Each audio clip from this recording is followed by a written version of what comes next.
Our New York Post sports columnist Mike Vaccaro is on to talk about the Knicks coaching search.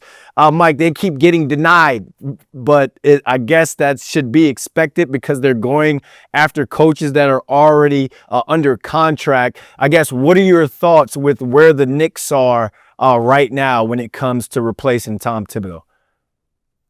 Yeah, look, I mean, there's no rush. There's no timetable. There's no need for the Knicks to hire a coach until they find a coach they want to hire. I think we always have to keep that in mind. I think some of the spillover emotions from those who maybe didn't want Tom Thibodeau to be fired jump to conclusions and say, well, where's our guy? And the fact of the matter, he took a while to identify Tom Thibodeau when they hired him too. Look, if you're going to cast a wide net, and it's clear the Knicks are casting a wide net, you start with the established coaches who are under contract who you might be interested in talking to, and you see if any of them are available. And that's what they're doing one by one. That's the stage they're in right now. Look, there's no need for them to rush to talking to anybody who's currently unemployed or available because they're the only job around right now.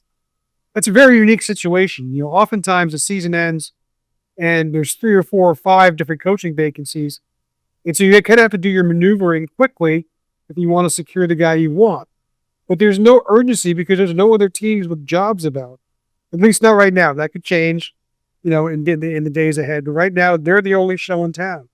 So if, for instance, Mike Malone is somebody they want to talk to, they don't have to talk to him right away because they can talk to him in 2 weeks if they want to. But when it comes to coaches who are under contract, we obviously have to go through the machinations of asking for permission. And once you deny permission, if you're still interested and they're still interested, then you go through the part of talking quietly and then talking with a little bit of urgency. So I'm not surprised it's taking this long. It's going to, they said at the beginning it's probably not going to be until Summer League in July when they have a guy in place. There's no need to have one until then. Now, look, I think if you're a Knicks fan, what you want more than anything is then to make the right call. You're not going to get extra points for doing it speedily.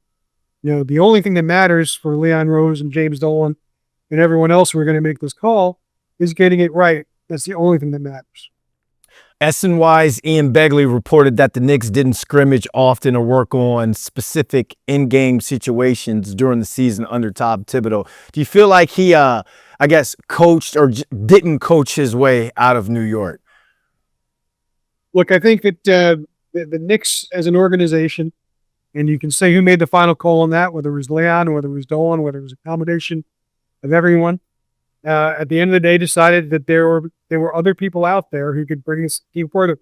I mean, I'm not going to get into the specifics of Tom Thibodeau. Tom Thibodeau has forgotten more basketball than any of us who would critique him has ever known. So, look, I mean, whether you want to deem what he did with the Knicks a success or not, I mean, I certainly do.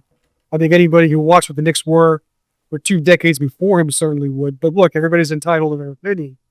To me, they just made a determination that this is a guy who had taken them as far as they could. I disagree with that, but I'm not a guy who had a vote. Look, I mean, I think we're getting silly now for starting to break down what Tom Thibodeau did wrong. I think he did so much right that it's silly to go into the minutia of coaching of daily practice and stuff like that. I mean, look, he did what he believes, and he's done that for a long time and been awfully successful. If they deemed it not enough, that's their right, that's their decision, and we can move on. But I think the bottom line is they didn't win the NBA championship, and they think they should have. And that's, they're on record saying that's what their stated mission is now. So to me, I think everything else is just noise. And since that's their mission for the new coach, when they finally hire that new coach, how much of a leash do you think he's going to have? Like, how much control do you think he's going to have in personnel decisions and how he runs his ship? And what's his time window or his window like? Well, look, I know some people are saying, well, they fired a guy who got to the Eastern Conference Finals. If the next guy doesn't get to the finals next year, he's gone. Well, that's not the way it works.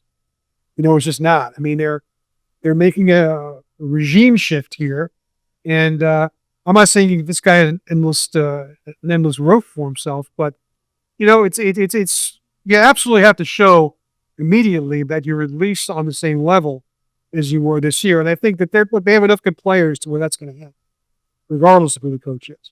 Now, whether the coach is indeed somebody who can take them to the next level, that's only going to be happening. We're only going to see that on the court And yeah, look, I mean, that guy's going to be in some problems if he doesn't get out of the first round next year. But if he does, I'm sure it's not going to be. Look, it's not going to be a. I would be very surprised if they have a situation like they had 30 years ago when they replaced Pat Riley with Don Nelson, and Nelson didn't even make it out of the first year. Even if it got to that bad, I don't think they would be willing to admit it the way they admitted it with Nelson. So I think the guy's going to have a couple of years to figure out where he is with this team and where he is as a coach with this team. Now we just have to see who that person is. Thanks, Mike. You got it, bud.